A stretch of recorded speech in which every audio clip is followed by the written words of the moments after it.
गुरुर्ब्रह्मा गुरुर्विष्णुः गुरुर्देवो महेश्वरः गुरुसाक्षात् परब्रह्म तस्मै श्री गुरवे नमः।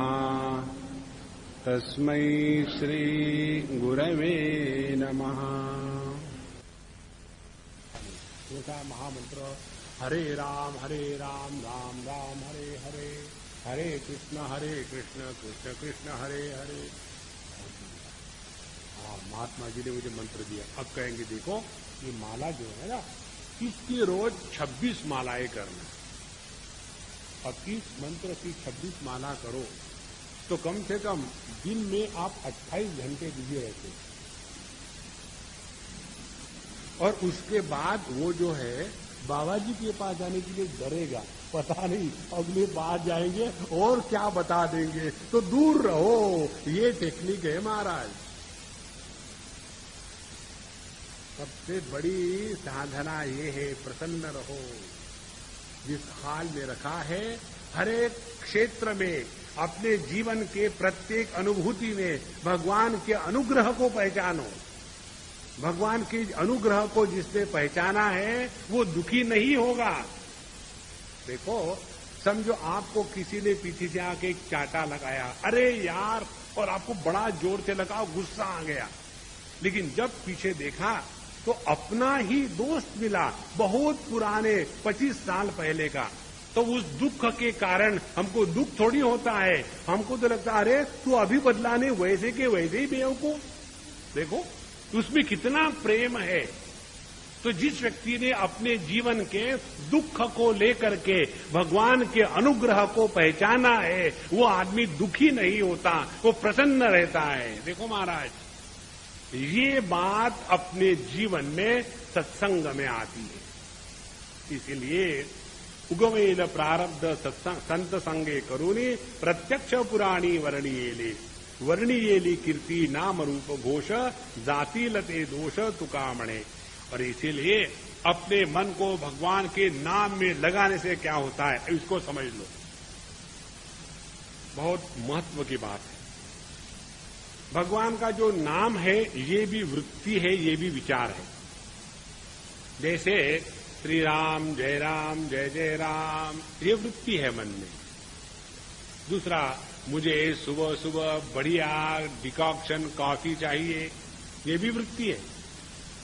दोनों में कुछ फर्क नहीं है, लेकिन मुझे सुबह डिकॉक्शन की कॉफी चाहिए, इस विचार के बाद दूसरा विचार का जन्म होता है। ये कॉफी मुझे कहाँ मिलेगी? किसी भाभी को पकड़ना पड़ेगा। लेकिन आजकल भाभियां भी बड़ी विचित्र हो गई है। चलो ऐसा करते, होटल में ही जाते, वो सबके लिए खुला है होटल ही हमारा। तो एक विचार के बाद विचारों की परंपरा लग गई। और आप ये दूसरा विचार लो, श्री राम जय जय राम। परमात्मा स्वयं परिपूर्ण होने के कारण उनके विचार परिपूर्ण होते हैं, उसके बाद दूसरे विचारों का जन्म नहीं होता। देखो, जिस विचारों से विचारों की परंपरा निर्माण नहीं होती वो है भगवत नाम। और जिसके कारण हमारे विचारों में, हृदय में विचारों की परंपरा निर्माण नहीं होती, उसी को कहते हैं शुद्ध अंतःकरण।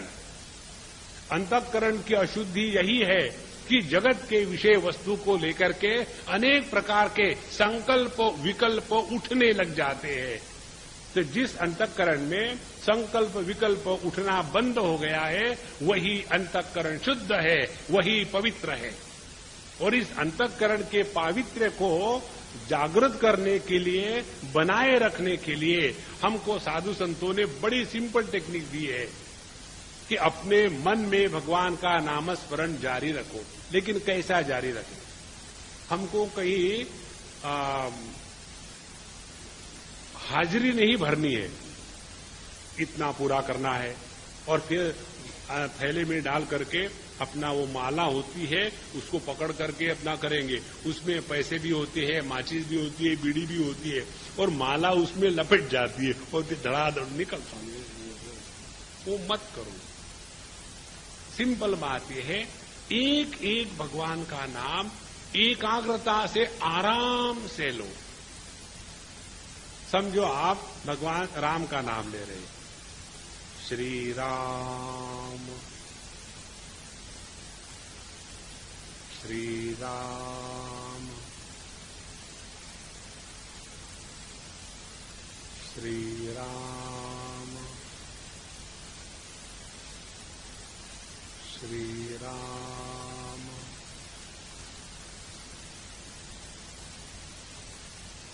कोई हड़बड़ाहट नहीं, शब्द एक एक जो है श्री राम स्पष्ट सूक्ष्म अत्यंत प्रेम से धीरे धीरे धीरे चलते रहो।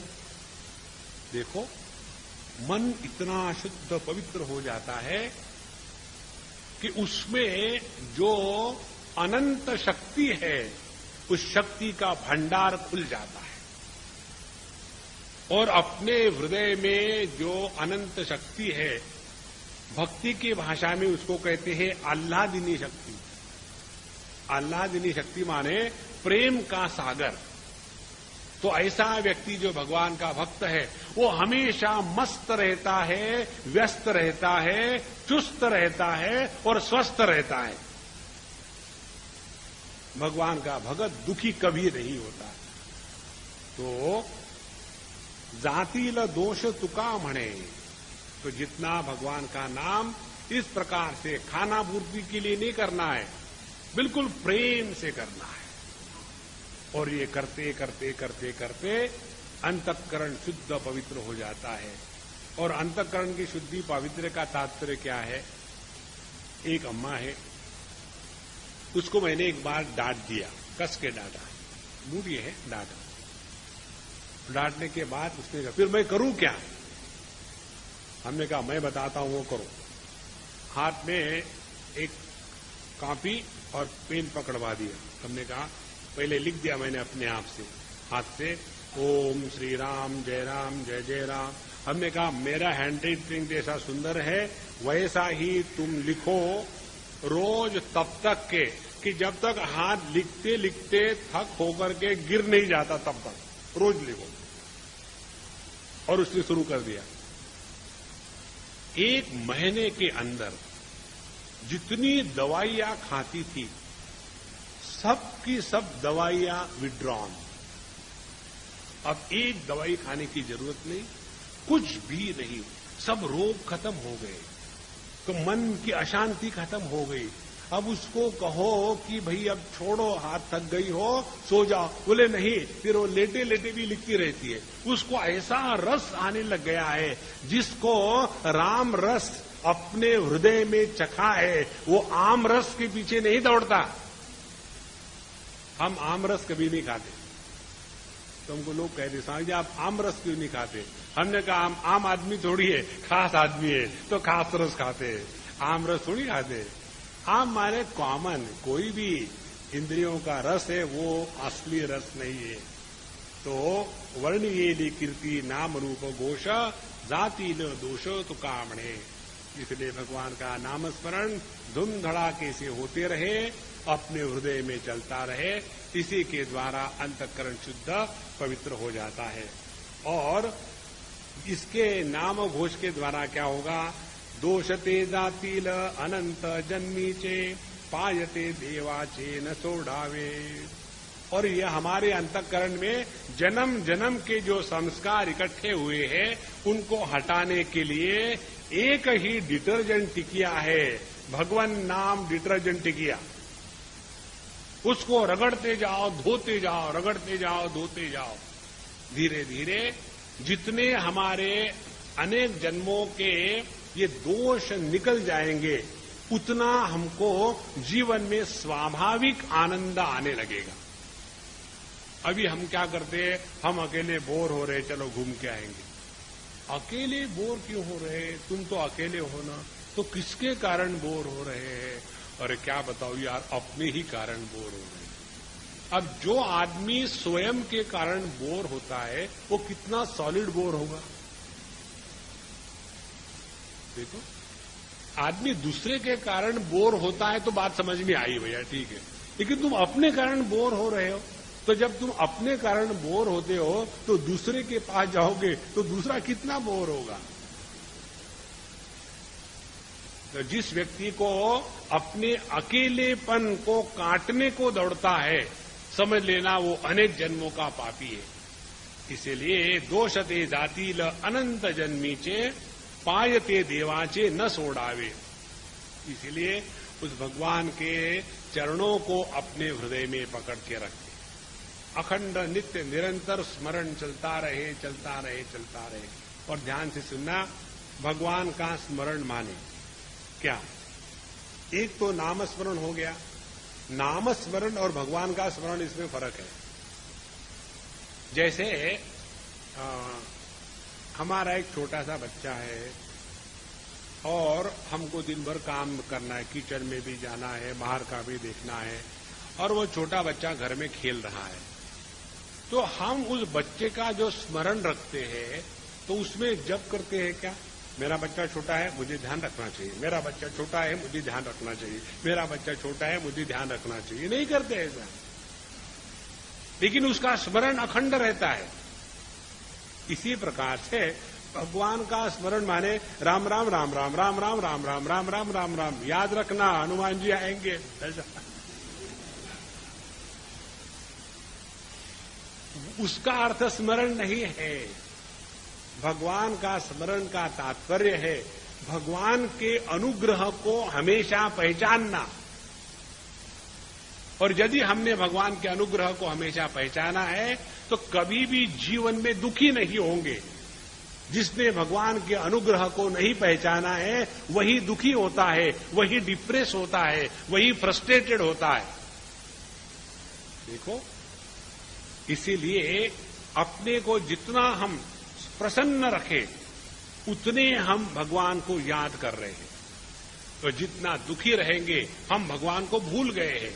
देखो, ध्यान से सुनना, भगवान के विरह का जो दुख है वह भगवान का स्मरण है, और जो विरह का दुख है उसी के द्वारा भगवान का जो स्मरण है वो अत्यंत गंभीर हो जाता है, अत्यंत सूक्ष्म हो जाता है। और वो हमको विरह क्यों होता है? भगवान का विरह का कारण क्या है? ये बात आती है अपने भागवत महापुराण में रास लीला के प्रसंग में। भगवान ने स्वयं होकर के सभी गोपियों को प्रेरित किया और अपनी तरफ बुलाया। यमय वेश वृणुते तेन लभ्यः। जब भगवान निर्णय करते हैं कि ये आकर के मेरे साथ रास लीला करे, तभी भगत या जीव भगवान के चरणों में जा सकता है। अपने प्रयत्न से प्रभु की प्राप्ति नहीं होती। तो भगवान ने सब गोपियों को बुलाया और फिर भगवान का उनके साथ रास शुरू हो गया। जैसे रास शुरू हो गया तो गोपियों के मन में भावना जागृत हो गई। पता नहीं हमने कौन सा पुण्य किया था कि भगवान ने हमको बुला करके रास की लीला में बुलाया है। जहां उनका ध्यान भगवान से हटा और अपने पुण्य पर गया, वहां भगवान गायब। देखो, मनुष्य के कर्म के साधना के बल पर प्रभु की प्राप्ति नहीं होती, और इसीलिए केवल एक ही हमको साधना करनी है कि भगवान का अनुग्रह नित्य निरंतर हमारे जीवन में हो रहा है, उस अनुग्रह को केवल पहचानना मात्र है। अनुग्रह की पहचान ही भगवान का अखंड स्मरण है। और जिसने भगवान की इस प्रकार से अखंड स्मरण को जाना है, पहचाना है, वह व्यक्ति कभी दुखी नहीं होगा। इसके बारे में एक कहानी बताते हैं महात्मा लोग। दो लोग भगत थे और अपनी अपनी साधना कर रहे थे, और उधर से नारद जी जा रहे थे। बोले, देखो भाई, मैं जा रहा हूं नारायण के पास, तो आपको कुछ मैसेज हो तो बता दो, मैं जवाब ले आऊंगा। तो ज्ञानी भगत ने पूछा पहले, और फिर अपने भगवान का भगत सिंपल भगत ने पूछा, सिंपलटन भगवान के भगत ने पूछा। तो उनको पूछो भगवान को कि हमको अभी कितने जन्म लगेंगे साधना करके प्राप्ति होने की। तो उधर से जब आए तो ज्ञानी भगत को बताया नारद जी ने, तो भगवान कहते हैं कि तुमको अभी 10 जन्म लगेंगे। अरे बाप रे, 10 जन्म? और बोले हाँ मुझे बताया, मैंने तुमको बताया।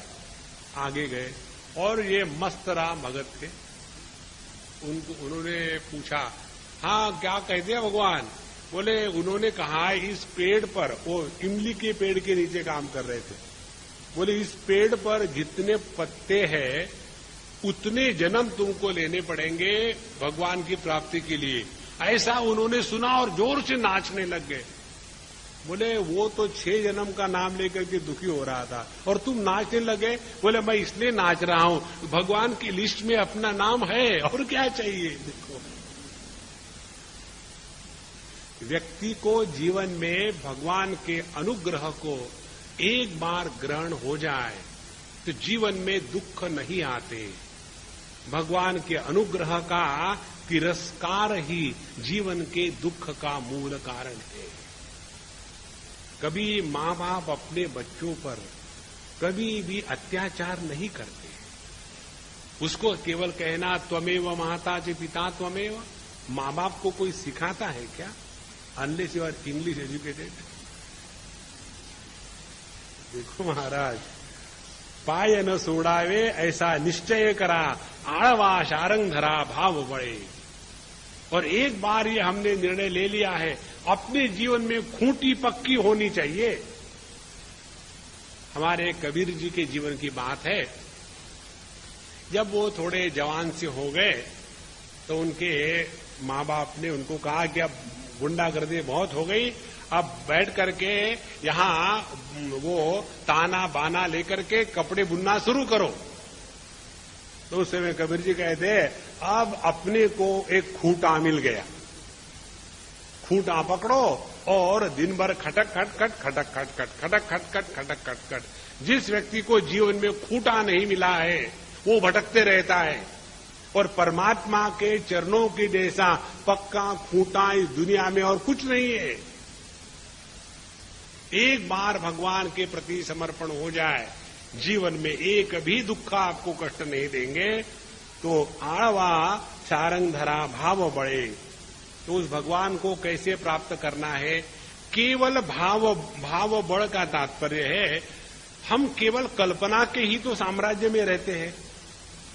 हमने अपने को देह माना ही तो है, जाना थोड़ी है। यदि जानते तो देह को मैं के रूप में स्वीकार नहीं करते। तो यदि हमने देह को माना ही है तो कुछ मानना ही है, तो सभी कुछ भगवान को क्यों न माने? देखो, मानना ही तो मानना है। एक उदाहरण दो आपको। 2 भाई बहन खेल रहे थे, घर घर खेल रहे थे, और उस घर घर खेलने में अब उनका खेल शुरू हो गया।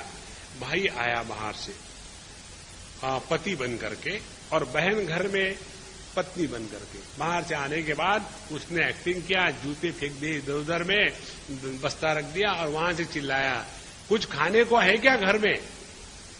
देखेंगे ये जो डायलॉग होते हैं ना बच्चों के, इसका स्क्रिप्ट राइटर कोई नहीं होता, क्योंकि रोज घर में घटना वही होती है, उनको डायरेक्टली कंठस्थ हो जाता है।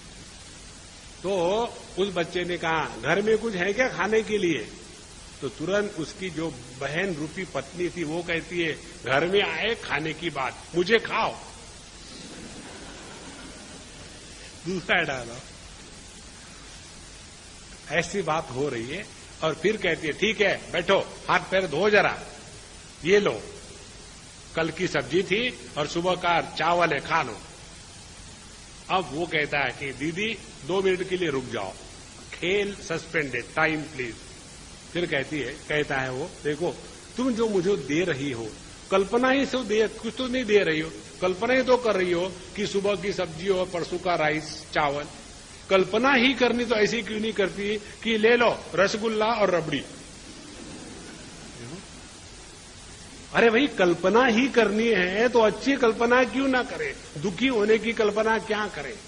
इसलिए भाव बढ़े, ये कल्पना ही करते रहो कि नित्य निरंतर प्रभु हमारे चारों तरफ खेल रहे हैं। इस कल्पना में ही प्रभु का जन्म होगा। एक बहुत बड़े संत हो गए, उनका जीवन बड़ा विचित्र रहा। वो छोटे थे, मस्त रहते थे।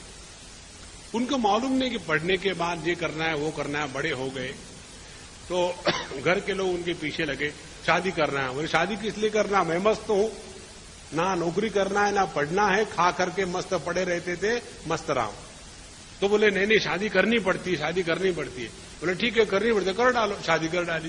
बोले अब क्या करना है, अब तो मस्त हूं मैं, फिर कुछ काम करने का नाम ही नहीं। बोले ऐसे नहीं, शादी करने के बाद बंबई जाकर के पैसे कमाना पड़ता है, ये लाना पड़ता है। बोले ठीक है, बंबई चले गए और वहां उन्होंने 2-4 साल नौकरी करी किसी को कुछ भी, और जो लिस्ट दी थी बीबी ने और मां ने, भाई ने, बहन ने, पिता ने, उसके अनुसार सब सामान खरीदा, नौकरी छोड़ करके वापस आ गए। लो बोले आपने जो बताया था वो मैंने किया है, और फिर अपने मस्त रहा। फिर लोग पूछने लगे तुम जा कब रहे हो। बोले कहां जाना है। बोले नौकरी करने के लिए। नहीं, वो तो मैंने छोड़ दी। फिर नहीं, तुमको फिर जाना पड़ेगा और फिर ये लाना पड़ेगा। फिर उसने सोचा अरे राम, ये तो बड़ा गड़बड़ घोटाला झाला। फिर उन्होंने सोचा ठीक है मैं जाता हूं। वहां से निकल गए और एक बाबा जी के पास पहुंचे। बाबा जी को कहा कि महात्मा जी देखो, ये लोग मुझे बेवकूफ बना रहे। पहले तो बोले नौकरी करो, तो मैंने नौकरी करी। फिर बोले कि सामान ले आओ, मैं सामान ले आया। बोले फिर नौकरी करो, फिर सामान, कि जिंदगी मुझे इसी में बतानी है, मुझे नहीं करना है।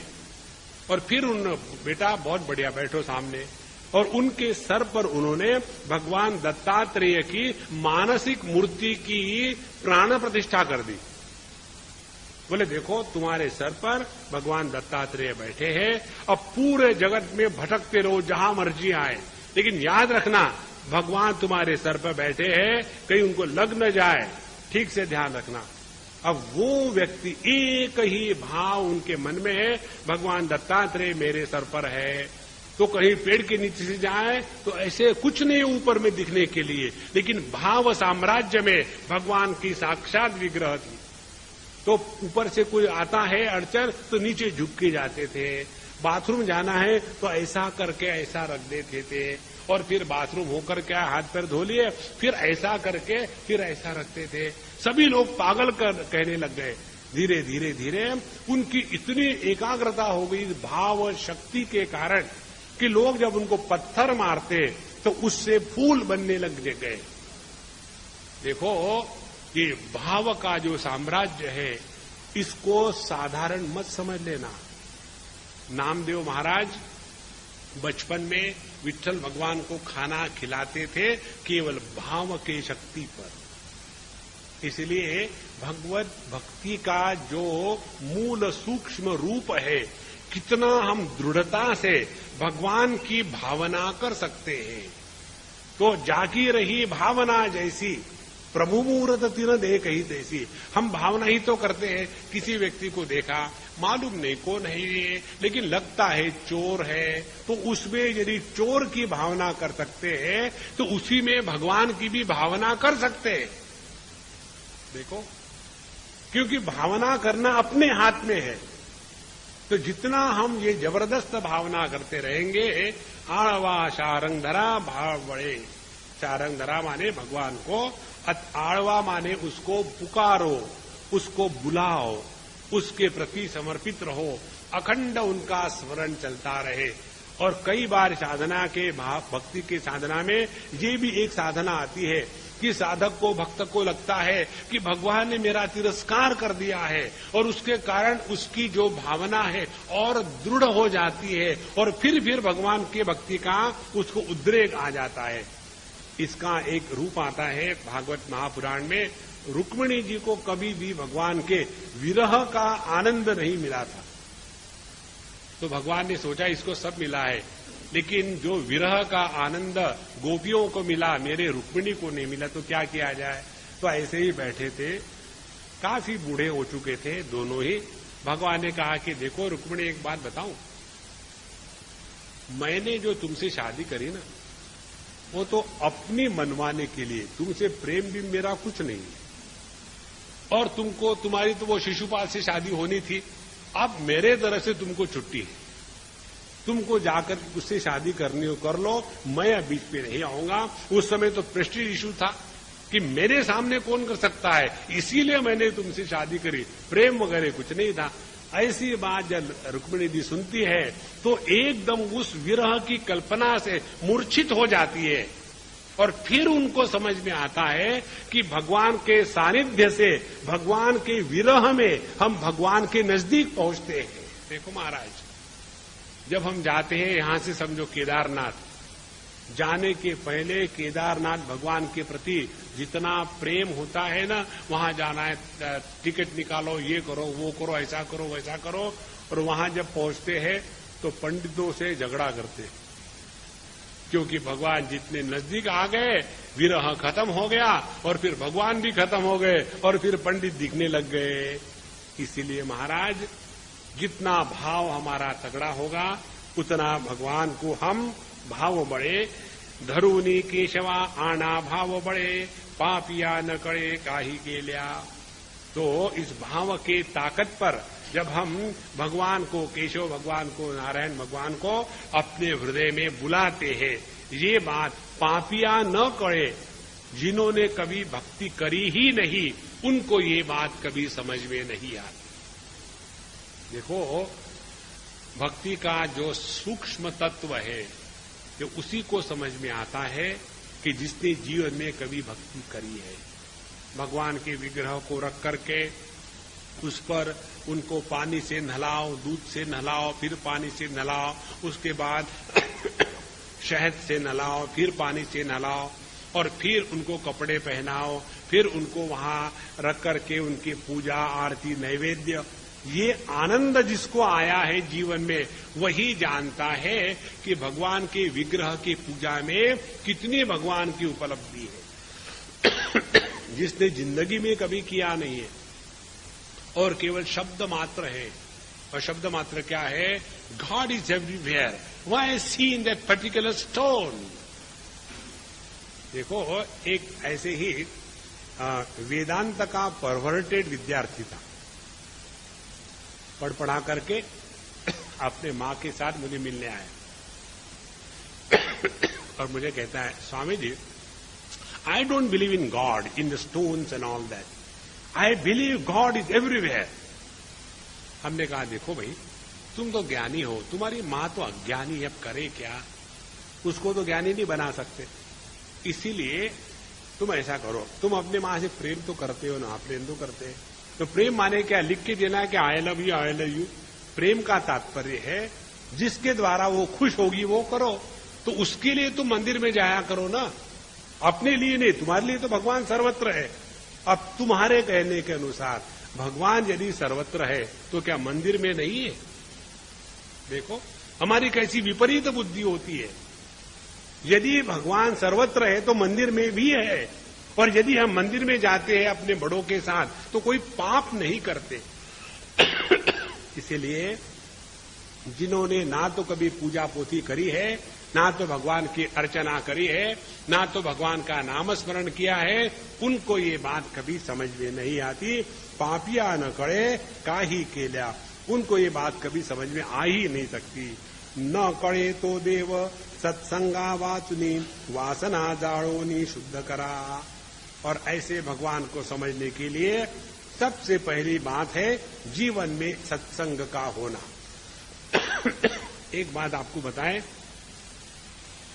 पुस्तक पढ़ करके आज तक किसी को ज्ञान नहीं हुआ। पहला सिद्धांत। शिरडी के साईं बाबा कभी भी हाथ में पुस्तक नहीं लिए। संत ज्ञानेश्वर कभी भी हाथ में पुस्तक, कागज पेंसिल लेकर के, नोट्स लेकर के भगवान की प्राप्ति नहीं होती। ध्यान से सुनना, भगवान की प्राप्ति होती है अपने अंदर झांकने से। भगवान रमण महर्षि एक भी ग्रंथ का अध्ययन नहीं किया था उन्होंने। उनकी अनुभूति पूर्ण होने के बाद टाइम पास करने के लिए जब उन्होंने पढ़ना शुरू कर दिया, उनको लगा अरे ये तो अपनी च बात कह रहा है। जो जो उनकी अनुभूति थी वही शास्त्रों में दिखी। उन्होंने शास्त्र पढ़कर के साधना नहीं करी थी। देखो, बहुत आवश्यक बात है। और इसीलिए सत्संग का तात्पर्य है, जब हम सत्संग में जाते हैं उसमें तत्व की बात साधु संत अनुभूति में उतरने के पश्चात बताते हैं, और केवल पुस्तक लेकर के पढ़ो तो कुछ नहीं होगा। एक सज्जन ने मुझे पूछा था, स्वामी जी ये जिंदा महात्माओं के पास, गुरु के पास जाने की जरूरत है क्या? तो हम चुप बैठे, हम बोले ही नहीं, दूसरी बात करने लगे। फिर पूछा, स्वामी जी हम आपसे बात कर रहे हैं, is it necessary to have a live guru? फिर हम चुप बैठे, अंग्रेजी में भी नहीं बोले। फिर दूसरी बात हो रही, फिर वो झल्ला गया, गुस्सा आ गया। Swami ji I am talking to you, you are avoiding me. I said, I am not avoiding. If you are little intelligent, you would have understood my reply. हमने कहा तुम्हारा ये जो प्रश्न है ये पुस्तकों को क्यों नहीं पूछते हो? भगवान के बारे में जानने के लिए गुरु की आवश्यकता है या नहीं, साधु संतों की आवश्यकता है या नहीं, सत्संग में जाना आवश्यक है या नहीं, ये तुम पुस्तकों को पूछो ना, हमको क्यों पूछ रहे हैं? यदि हमको पूछ रहे तो आपके पूछने में ही आपका उत्तर आ गया है। इसीलिए सत्संग में जब जाते हैं तो जिंदे महात्मा से सुने हुए अनुभव के जो वाक्य है वही हमारे हृदय में प्रकाश डाल सकते हैं, अन्यथा केवल शब्द जाल मात्र हो जाता है। न कहे तो देव सत्संग आवासुनी वासना जाड़ोनी शुद्ध करा। और जब हम सत्संग में जाते मने, और जितना हमारा मन शुद्ध होगा उतना हम देह के ऊपर उठेंगे। तो मन की अशुद्धि है देहात्म भाव। जिस मन में देह के साथ संबंध नहीं होता वो मन शुद्ध है, पवित्र है, और उसी मन में आनंद की अनुभूति होती है। जैसे सुषुप्ति अवस्था में, सुषुप्ति अवस्था में हमारा मन देह के साथ तादात्म्य नहीं रखता, और इसीलिए सुषुप्ति अवस्था में हमको आनंद की अनुभूति होती है। और जागृत अवस्था में जहां हमारा मन अपने देह में फंस गया है वही दुख की अनुभूति प्रारंभ हो गई। इसीलिए अंतःकरण की मन की शुद्धि का तात्पर्य है देहातीत भाव से जीना। और जितना हम देहातीत भाव से जीने का प्रयत्न करेंगे उतना हम अपने स्वरूप को पहचानेंगे। अब ये कैसे पहचानना है, क्या पहचानना है, यह जो साधना की प्रक्रिया है अगले अभंगों में तुकाराम महाराज हमको बताएंगे। उसको हम अगले बार लेंगे। श्री कृष्णा श्री कृष्णा श्री कृष्णा श्री कृष्णा।